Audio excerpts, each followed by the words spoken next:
Greetings, everyone. Good to see you again. It's been a while since I've last presented anything to you guys, but here we are in October the 12th, and we're knee deep in a major escalation in Israel, as you know.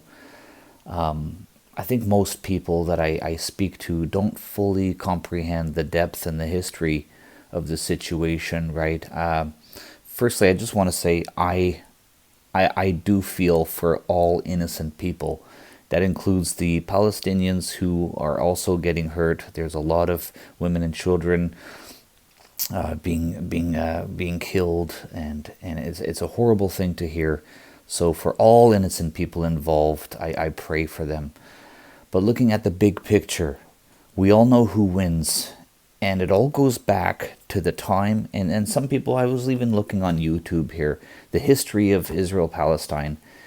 According to them, it doesn't go far back, only the 1920s when Israel, even a little bit before that, when Israelis were starting to come back, or the Jews, I should say, into their land. But it actually goes farther back, and it's a promise that God had made to Abraham that long ago, back, I would say, 4,500 years ago, maybe 4,000 years ago at that time. And we need to hold true to God's promises. When God said he will bless those who bless his people and curse those who curse them, we don't take that lightly. And I will hold to that until the day I die. And so we need to pray for those people.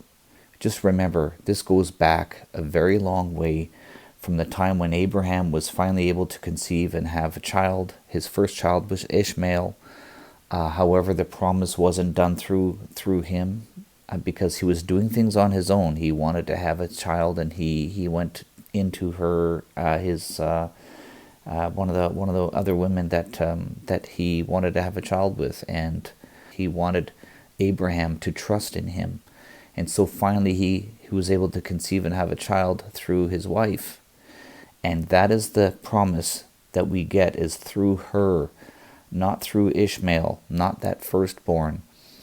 That God did say that they were going to be a blessed people. They were going to be multiplied, and they were going to be a numerous people. And that's what we see around the world today. The Arabs are a huge number of people across the world, and they were blessed because God made that promise. He doesn't break his promises. But according to the Bible, the blessing was going to come through his second child, Isaac.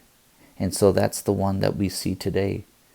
Now, this clash, as we see, is through the Arabs, and it also goes back to the time when Jacob and his brother Esau were confused between the two, and so his father Jacob was blessing them.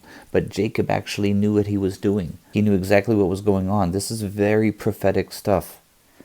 And it is through Esau that I believe is where we got the Philistines.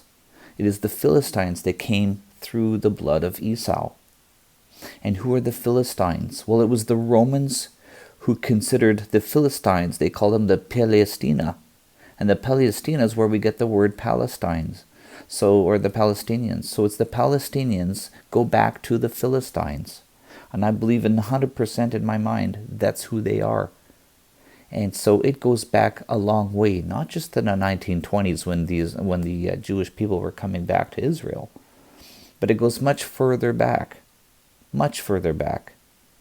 And God made a promise, and he was going to fulfill that promise, and he was going to bring salvation to the world through Jacob, through David, and through David we got Jesus Christ. Now, I was going to make a video all about this whole history about Israel-Palestine. However, I don't know how much time we actually have. I'm working now. I have a lot going on. I'm not sure if I will get around to that, but I will say this. We are very close to the end. And I believe what's happening here in this war between Israel and the Palestinian people, or Hamas, I should say, is the sign of the end. And Here's one thing that I feel. Perhaps what happened, what was said to us in the scriptures was when he said peace and security. Once they say peace and security, destruction will come. And I believe that peace and security was being uttered across that entire meeting with the UN, and just 2-3 weeks ago. That's all they were saying. Netanyahu was saying it. Everybody was saying it. Peace and security. And then what happens 2 weeks later? Back to last Saturday, I believe it was. That's when Hamas went and did the first strikes. And now we have sudden destruction. And perhaps this is the fulfillment of that scripture. And I believe soon after that, that's when the catching away takes place, just before things really get out of hand. And I don't know if anyone watching this understands or has heard about the Revelation 12 sign. If you haven't, I would suggest you go look it up right now. But let me give you a quick review. If you read chapter 12 of Revelation, verses 1 through, I think 12, I'm not sure how far it goes, that in the sign that God gave to John when he was writing Revelation, that he saw a sign in the stars. They called it the heavens, but in this word the heavens means in the stars. That there was a woman about to give birth to child. And she was travailing in pain and about to give birth. And then he talks about there was another sign. It was a dragon. And that dragon was waiting at her feet, waiting to devour the child as soon as it was to give birth. And when it gives birth, he's not able to snatch up the child, but that child will be snatched up and brought up. And I believe that is a picture of the rapture. Now here is the striking thing about it all.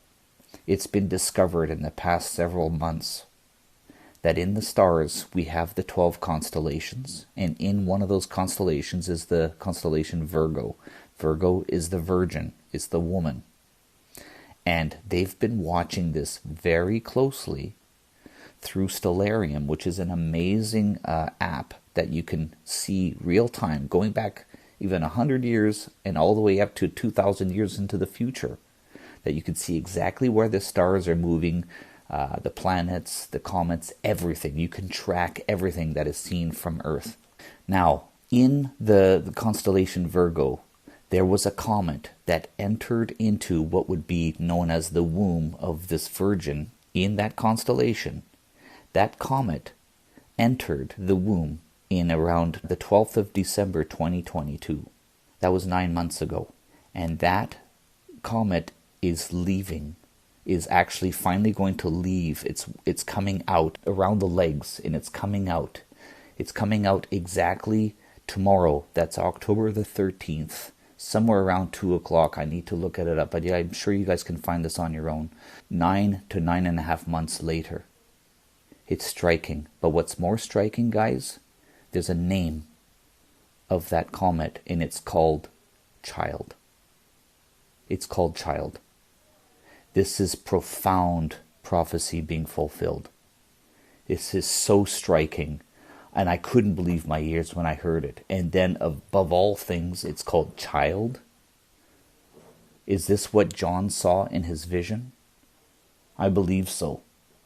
And so that entire scripture in Revelation 12 seems to be talking about the rapture time. And what happens to that comet? It whoops up and it's brought up into another constellation, and it goes into, what is it, Andromeda or something? I forget where it goes. And it goes there and it stays there. It doesn't come back. You can forward the time forward, and you'll see that comet never moves again. Once it goes up into that constellation, it never goes back. And that sounds like us when we're born. The church is finally born, and we are raptured up into heaven, and we stay there. That, as a church, that's just crazy. And I think you guys need to look at this. It's something definitely worth checking out. And that's just the start of it. It is just the start of it. There's so much more about that constellation. It is a buzz of so much activity around that constellation, and all the different stars and comets and asteroids that are floating around in and around that constellation have names that are very prophetic. Names like Israel, names like the United Nations, and it's also prophetic. And there's so much more I'm not even getting into. I'm not even prepared to give you a really good presentation on it. I wish I was able to make an episode on Mysteries Uncovered just for that. And I'm just not prepared to start that all up again. But check it out. I think the time is among us now. Now, it might be a sign that it happens at the exact same time that the child comes out and we are raptured, or it's a sign of a future time to come. It's hard to say.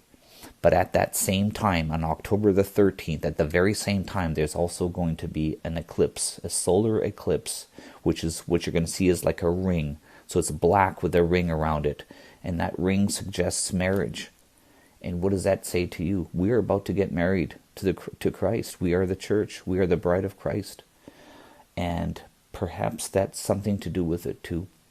And at the same time here on earth, some of the imams, including one of the leaders of Hamas himself, has just made an announcement. He is calling for jihad, not just in Israel. He's calling for jihad around the world to attack the Jewish people everywhere, not just around Israel, but globally. And I've seen others talking about calling for jihad not only against the Jews, but also Christians and those that stand against Islam. ونتكلم عن معركة الوعد الآخرة لا نتكلم فيها لأننا سنحرر أرضنا فقط ولكن لأننا نؤمن بأن ما قاله نبينا محمد صلى الله عليه وسلم عندما قال زوى الله تعالى لي الدنيا وفي لفظ آخر الأرض فرأيت مشارقها ومغاربها وأن ملك أمتي سيبلغ ما زوي لي منها. إنه 510 مليون كيلومتر مربع وهي مساحة الكرة الأرضية سوف تعيش حالة لا ظلم فيها ولا قهر فيها ولا خيانة ولا صهيونية ولا مسيحية. Scary stuff. So I believe we've only just started to see the beginning.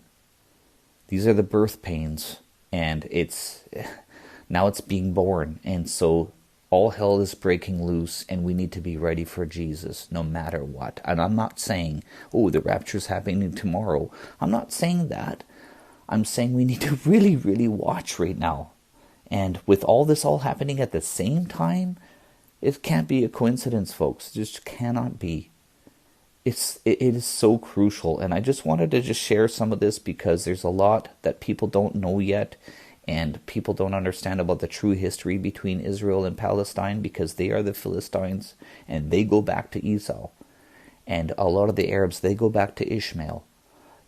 This is a long history, and it's been playing out. And this is not just being orchestrated by a bunch of conspiracy theorists or what have you. No, this is too big. It's just too big. So anyway, I just wanted to share all this, and I'm glad that I was able to get this out and share this with you. Just please start looking out, folks. We only have a short time. I would say, please share the gospel with everyone. And I made one episode about 3-4 months ago called The Gospel Message, and I will leave the link to that video in the description of this video. Please use that. It is the perfect tool to share with people. If you are not able to speak with them personally, share that video with them and just say, watch it. Because that gospel message is exactly what it is. It shares the good news, and it shares exactly what it is the Bible has been trying to tell us from the very beginning, and that God sent salvation to the world through Jesus Christ. And all of this has happened. The entire history of the world all surrounds this person, and that's Jesus Christ. And only through him are we saved. There's no other way. There's no other way. So share that one with people if you feel compelled to talk to people, because we are at the end. This is now not the time to panic, and it's not the time to dig deeper about too much here, because we don't have time. He is calling us to share the good news before it's too late.